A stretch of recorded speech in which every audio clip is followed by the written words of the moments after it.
Yo, what's going on, guys? It's me, Jedi. Today we're going to look at the top 10 facts about the escape at Alcatraz. This is part 2 of the Alcatraz video that I did. This is going to be covering solely the escape, so let's go.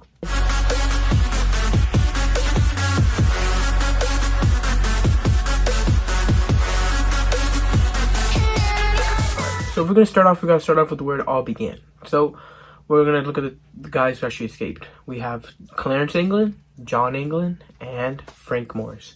These are the three guys that escaped. John and Clarence England have been getting in trouble since they were little kids. They always mess around, and they are basically not like the good students in town. And they like to rob candy stores, rob toy stores, and then that kind of grew into like robbing banks and robbing bigger things. And they were just in and out of prison. And then at one point, they kind of the government just had to throw them in to Alcatraz because that's basically where they could just not escape from, because they were just constantly escaping prisons. And they were really good at working together and escaping prisons, so they put him in Alcatraz to make sure that doesn't happen. And with the third guy, Frank Morris, who is like very dangerous, because ever since he was 15, he was basically like arrested for allegedly killing somebody, but they couldn't prove him. And he went to juvie and he came out. And then he started robbing banks, he started robbing stores, and he had like a lot of different things. And he had a lot of connections with like gangs and stuff like that. And he just was not a like pleasant person to be around. And people said that they could feel it. So in Alcatraz, the people that were there actually said that they could feel that when like Frank Morris was walking, he wouldn't walk, he would slither. And the people there like kind of knew that if there was anybody that could do it, it would be Frank Morris and the England brothers. So that's basically the history of those three and what like their backgrounds. All right, number 2, we're gonna talk about the unity. So these three random people, how do they all combine or come together? So John England just got out of prison and they had to put him into Alcatraz. Clarence England was also put into Alcatraz, so they both kind of went together and they both like got the letter that they were gonna go to Alcatraz. And I saw some jokes in like other in other websites where they were saying that when they first got it, they were both really like, they were kind of shook that both, and then their parents were like, wow, 2 people from our family is actually gonna go to Alcatraz. That's how bad like those 2 boys were. So that's how they both got there. And then Frank Morris, of course, he just escaped prison, so they had to put him in a new prison, and they just put him in Alcatraz. So these 3 guys went there together. And the way that they met was actually back in Alcatraz, you could actually request to go whichever cell you wanted. So John and Clarence England just requested to be next to each other, and they said okay. And then Frank Morris was already like in the good books with all the guards and everything, so he was able to be next to them too. And all 3 of them were basically like in cells next to each other. So in Alcatraz, the whole belief was, you're on the rock, you can't escape. If you escape, you're gonna be in the water. We're gonna shoot you. And then if at night the water's too cold, and there's supposed to be sharks in there, so you can't really do anything. So they kind of let them do whatever they want. They had music hour, like I mentioned in the previous one. They also had like a bunch of recreational time, and they didn't have to be shackled in their jail cell. And like there was a lot of things like that where it was kind of different. And like a lot of prison mates like had like jobs nearby, they could like talk and stuff like that. So in Alcatraz, you didn't really have to worry about anything because it is the rock.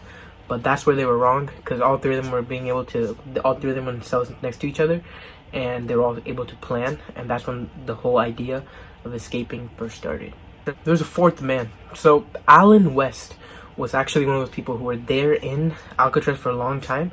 And when he overheard these 3 people, and he claims that he was the one who actually mentioned like escaping the rock, and he's the one who planned it all out. And he was there before them, and he already had like really good conscience with all the guards and stuff, so he was really close with all of them. And he had like a great reputation there. They would even let him do like the sweeping jobs of like being up at like over the cell blocks and like sweeping, and they didn't really worry about him doing anything wrong there because he was really well trusted. And he was actually the one who said that he mentioned the whole idea of escaping, and he knew that the England brothers were really like close, and they were really good at escaping.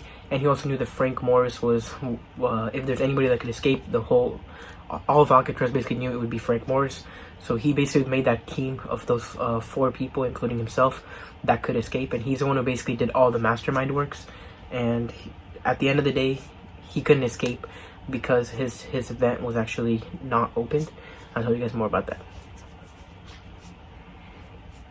Alright, next up we're going to go into the props. So they used many props for this, and one of the main props that they actually used was dummy heads. So one of the brothers was actually working as a haircut, in the barbershop in Alcatraz, and he would like cut all the hair.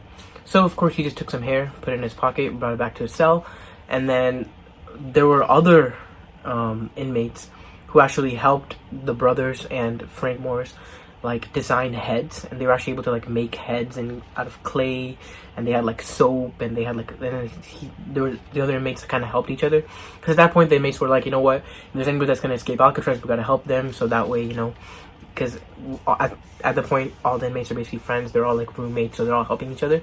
So they definitely helped the guys make like fake heads with like fake everything, and they were able to do all of this because of the fact that they actually had jobs there. So one of the brothers worked in the barbershop, so they got hair, and then the other guys actually worked in like different areas, like the cleaning area, so they got soap, and then they were able to get like more pillows because one of them was in charge of like, or one of them was helping transport that stuff. They would just steal it, and they were able to actually just make a huge, like, out of pillows they made a body, and then they had the head, so it looked like they were just sleeping when they went to go work. So they had their own workstation. Sounds super bizarre, right?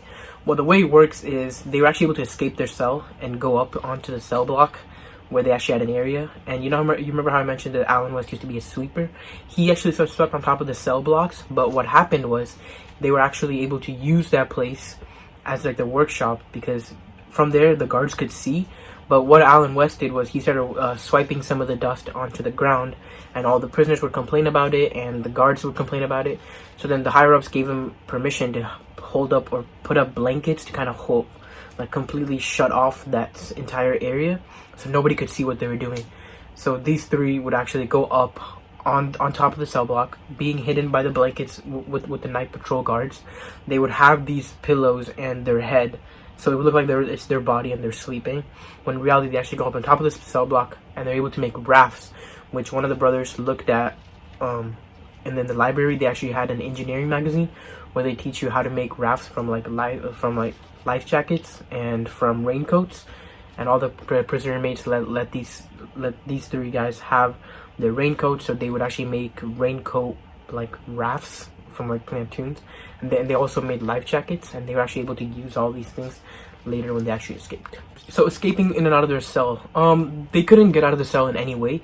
The only way that they could do it was using the spoons and forks that they took from the cafeteria. So they would just take spoons and forks, and what they would do is they would actually chip off at the walls. And the walls, of course, there was a lot of leaks in Alcatraz, and the salt water would basically just go through, and that would just start like degrading the whole infrastructure. And what that caused to happen was you could actually chip away at the wall, and they kind of made the like the vent area a little bit bigger, and they were able to just crawl through the vent and go up onto their workplace. And what they did was they actually made a little like board that looked like the vent, and they were able to just disguise the vent on there. And they took some of the paint, and they kind of just made a little area which looks exactly like the vent, so nobody would ever suspect that the vent was broken off. And then they used some plaster and some tar to kind of like push it in, so it would look nice and right. Remember the fact that they use plaster, that's gonna come back in the future. Alright, so they have everything ready. They know what's gonna happen. They also made some tools they had like a vacuum cleaner which they broke. Took the drill out, and they made a drill which they could, build the vent even faster. And you guys might be wondering, like, I'm sure there's like a bunch of noise, right? I mean, they're chipping at concrete. What's gonna happen?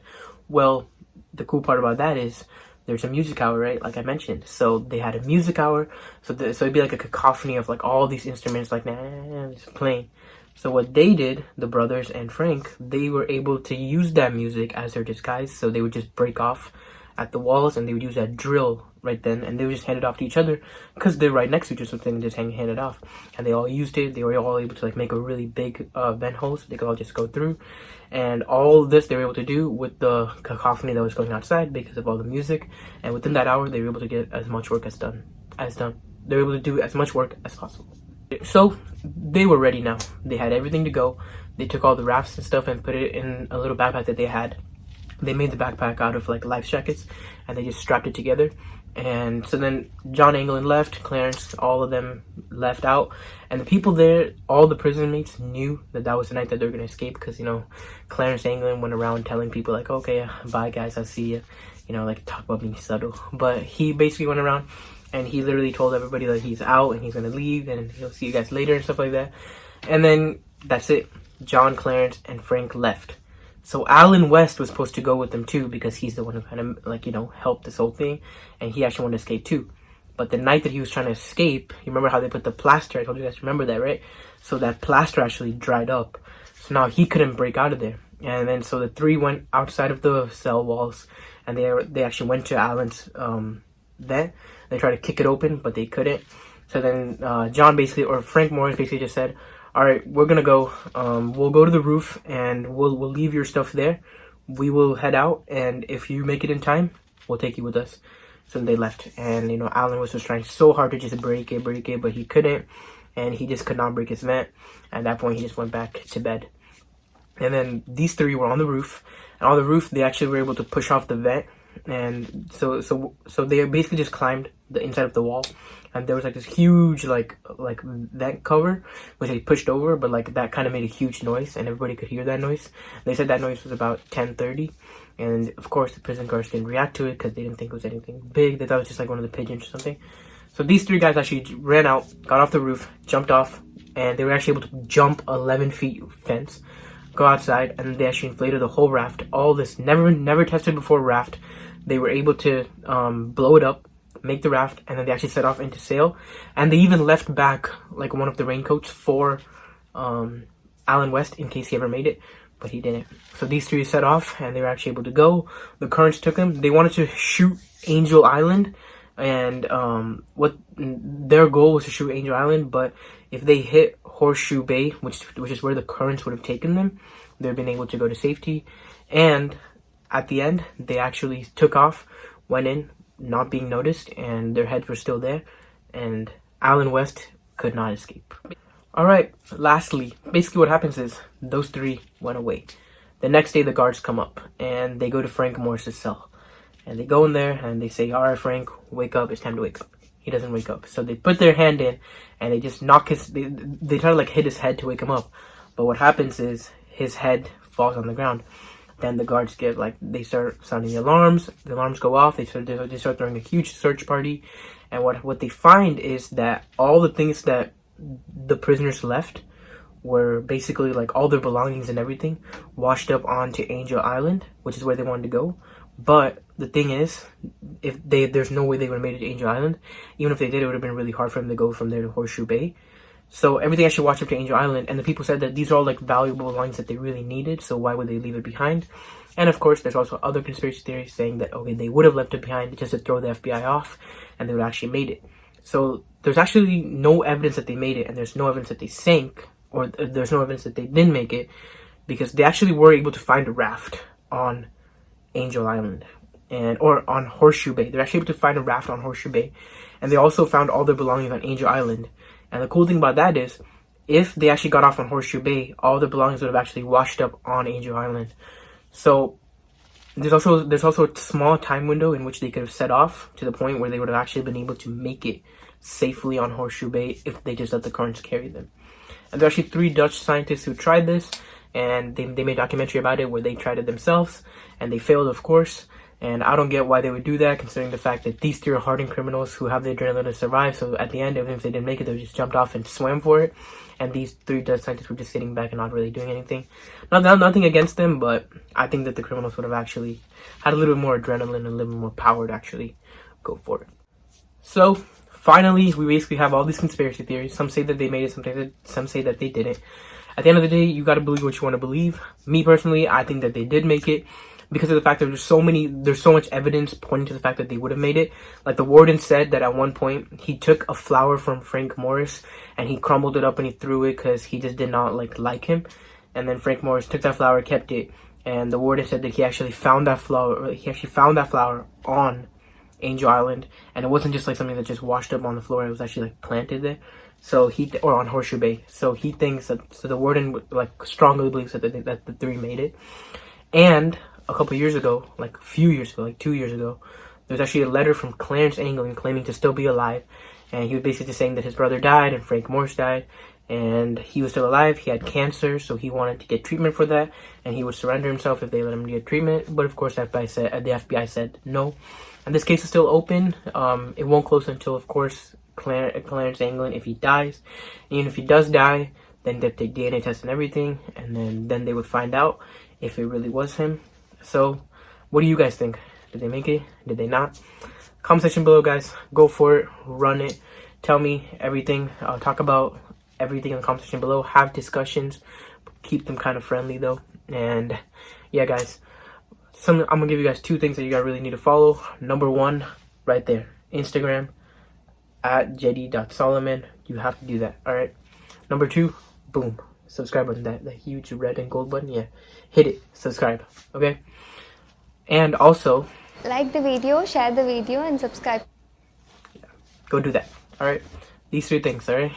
Boom. Instagram, subscribe, and everything that she just said. Alright, guys. That's it for today. I will see you guys tomorrow with a new video. Bye.